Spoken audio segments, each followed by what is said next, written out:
resilient. But what if that resilience comes at a cost? From neglect and abuse to witnessing violence or living through loss, childhood trauma can leave invisible marks that shape how we cope, how we love, trust, and even how we see ourselves. While many carry these wounds quietly into adulthood, the effects can run deep, impacting everything from relationships to mental and physical health. Today we are joined by mental health coach Rujeko Chibaya to unpack how early trauma shapes us and how healing is possible no matter your age. Rujeko, thank you so much for your time and welcome to the Upside. Thank you so much, Tebogo. Let's talk about childhood trauma. Oftentimes we throw these words and we don't really understand what it practically means. When we are then talking about childhood trauma, what exactly are we referring to? Thank you, Tebogo. So these are distressing or disturbing experiences that occur during a child's formative years and overwhelm their ability to cope. So these events can be violent, they can be dangerous, neglectful, or emotionally damaging, and can leave lasting imprints on a child's emotional and psychological, even physical development. Rujeko, I wanted to talk about childhood trauma and then its effects in our adulthood. Because, of course, in a perfect world, no one's got childhood trauma. Everybody had the perfect childhood and then we just get to be perfect adults. But we know that that's not the case as you and I speak. So let's talk about just ways to identify that I may have some trauma to work through. You know, whether it manifests physically or mentally or emotionally, how can I identify it? And I think most importantly, if I can make this a two-part question, is when do I know that it's starting to become a problem? Okay, thank you. So it quietly shapes how someone thinks, feels, and behaves, often without realizing it. So we are saying you realize that people overreact over minor stressors. They are always angry. They may be fearful. There is a lot of sadness, persistent anxiety as well, always feeling unsafe, feeling disconnected from self, in surrounding, low self-worth.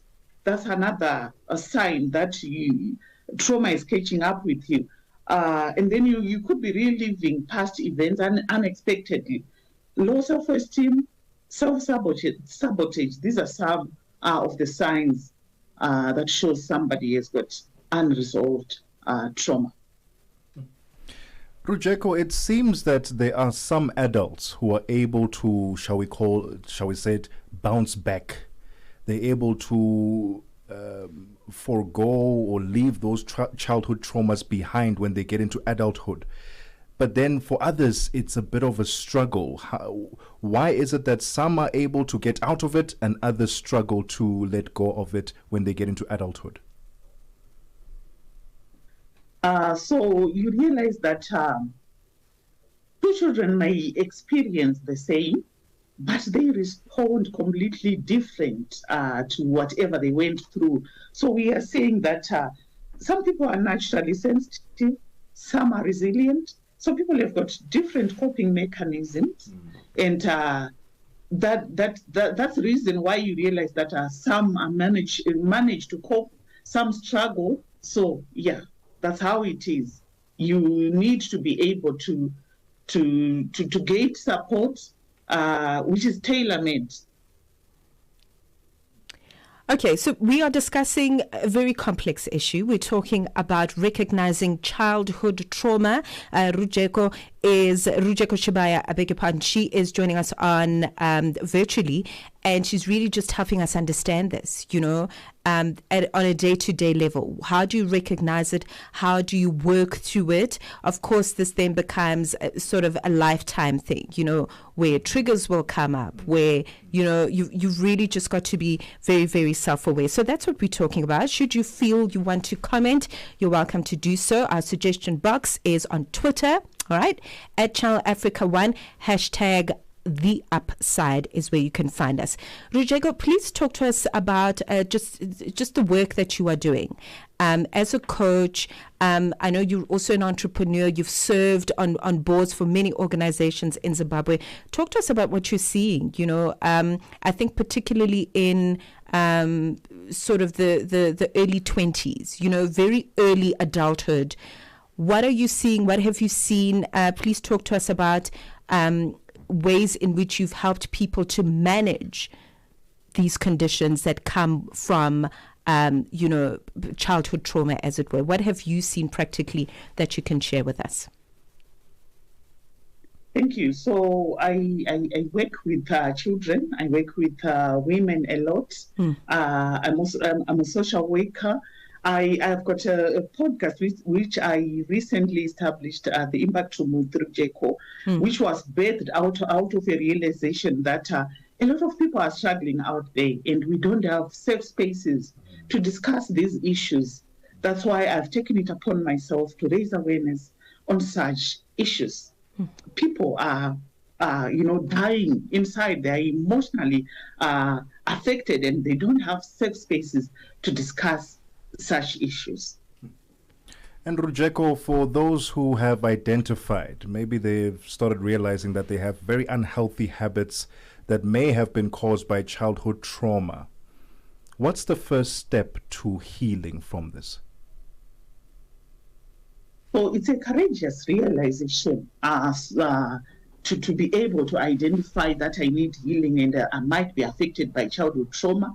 So the first step is to acknowledge the possibility, reflect on patterns in your emotions and your relationships that feel rooted in your past pain. That's the first step. Number two, you need to create safety in the present. You need to build routines that feel grounding.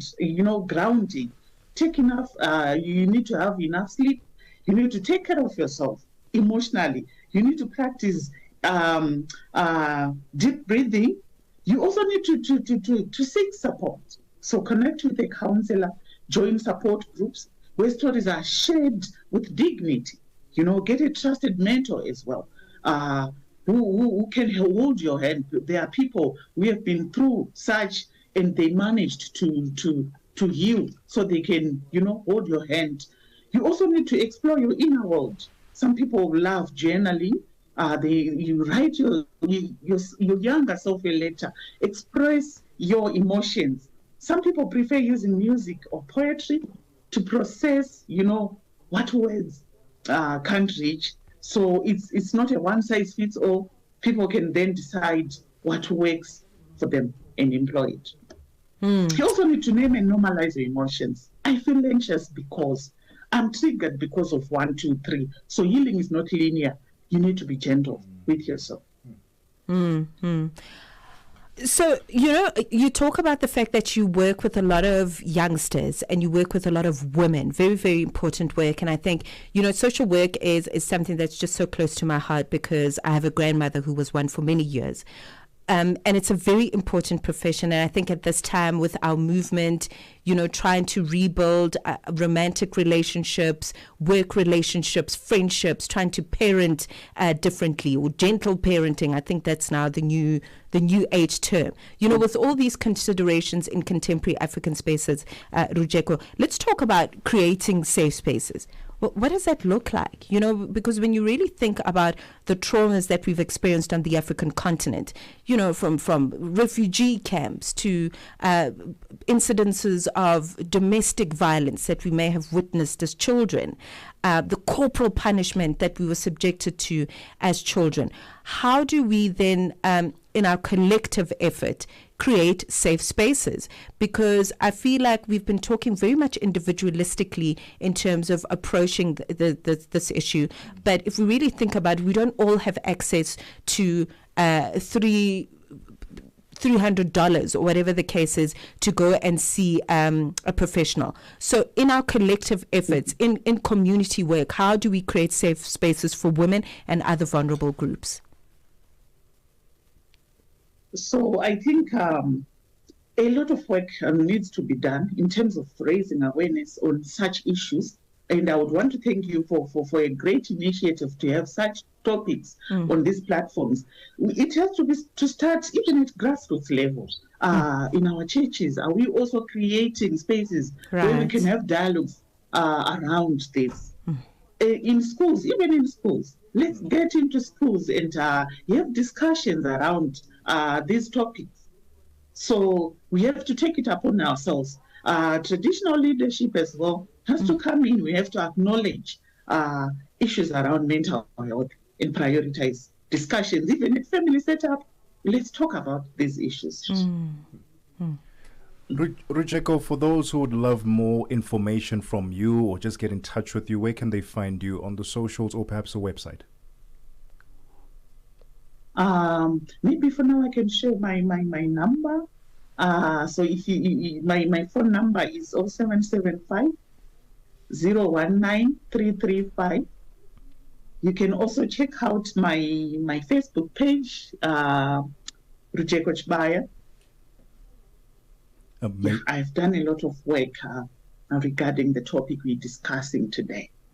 Oh, and we can also see all of that on your social media platforms and get in touch with you.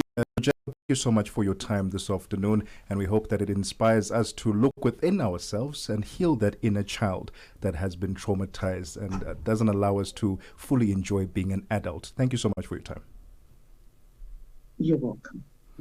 The voice of mental health coach Rujeko Chibaya, unpacking how we can recognize and heal from our childhood traumas so that we don't spew them over into our relationships, into work, because this inner child has not been dealt with, which is very sad.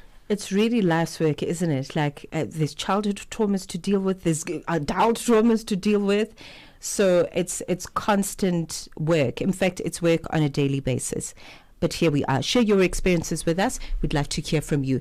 It is 1:30 exactly. We're going to head to the sports desk. Figile Lingwati, what's happening?